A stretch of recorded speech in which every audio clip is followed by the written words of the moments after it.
we are focusing more on reducing disasters and disaster mitigation. We do not want to be reactive when the disasters are coming.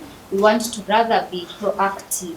We want to be in the community with the people at the grassroots levels, whereby we are talking to people about disasters. We want to talk to the person who is mostly affected by the disaster.